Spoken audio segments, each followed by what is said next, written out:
Taiwan Special, episode 1 for the week. Let's see. What was I going to talk about? I've got my little list here.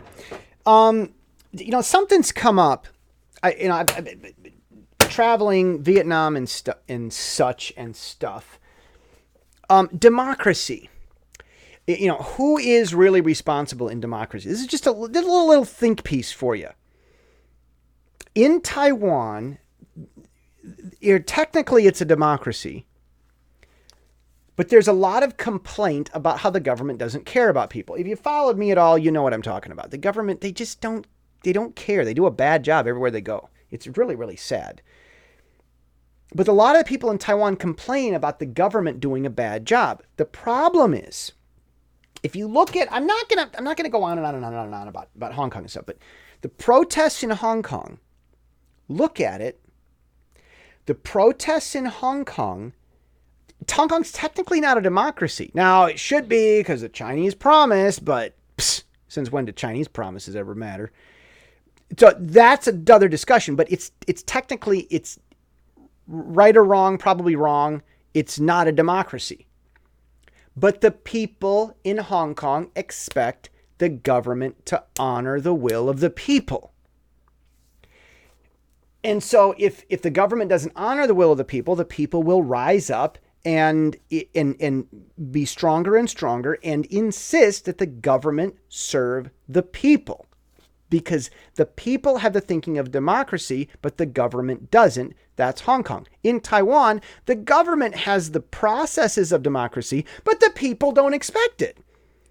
Now, the Sunflower Movement, the students occupied their own legislature. That happened. That was a one-time thing. In Taiwan, generally, for the most part, if the government doesn't serve and honor the will of the people just say, they didn't listen. Oh, well, life's not fair, I guess. Our government's so stupid. It doesn't matter. I'm going to play games on my phone. That's their general reaction. So that's just a thought, and I was talking with someone. In fact, I don't remember who.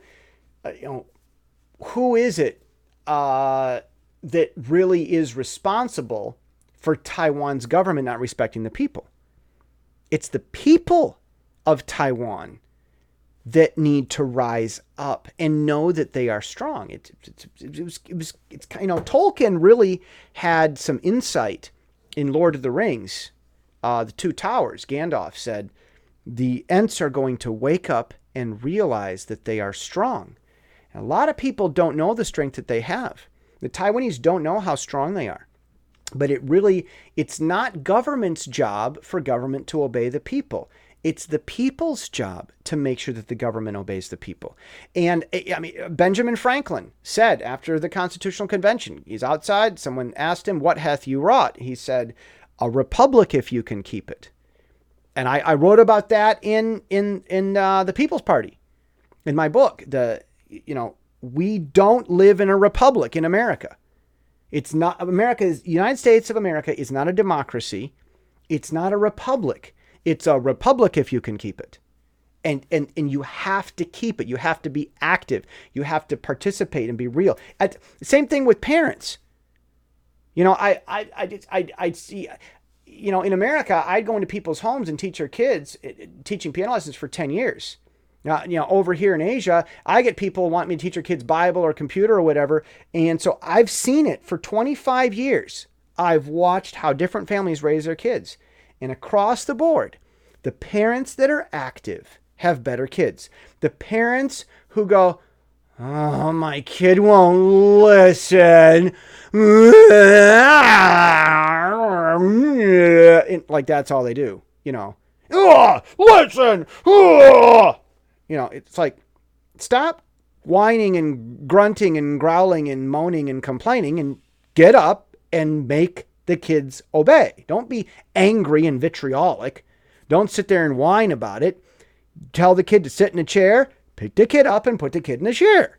Tell him first and then do it. You don't have to be angry about it. Action, move, step on it, go, do something. Get up off your duff and go over and help the kids, teach the kids, make them do something. And the parents that are proactive in this have well-behaved, intelligent, understanding, insightful children who can get good grades. And the parents that don't step up and get off their duffs and follow through with what they say have kids that don't. And it's the same everywhere on earth. It's not about culture. Culture is just about which social disorders and emotional irresponsibilities and immaturities we choose to hang on to. In America, we're immature and irresponsible and socially inept in those ways. In Asia, they're immature and irresponsible and socially inept in a different set of ways. Oh, that's culture, which is code language for too many people to say it's trivial, the difference doesn't matter, don't try to fix it. No. We want everything to be better across the board. And the way to make anything better, whether it's family or republic, if you can keep it, in politics, is to be proactive. You only have something as long as you're standing up, stepping up, and moving and being involved. I don't run a company. I'll tell you, leadership. I don't know. I can't speak to how to run things in a company. I mean, you have to do things at a distance. Government has to stay away from the people so as not to interfere. A manager can't be micromanaging people. Micromanaging and being involved are two different things. I was in high school. We had an amazing band director in a fantastic band program, a C school. We played AAA music and got first division ratings at state music festivals. We were amazing. And the band made up 20% of the school. This amazing band director.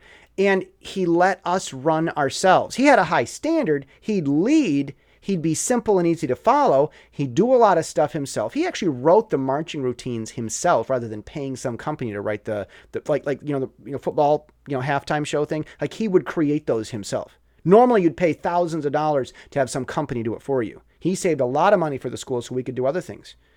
And he would do some things himself because he was multi-skilled, but he would work hard. He would be at the school early. He'd leave late, but I mean, that was his family, and but he would do it at a distance, and he would let us manage ourselves, and he wouldn't micromanage, and so that keeping a distance, staying at an arm's length, being involved.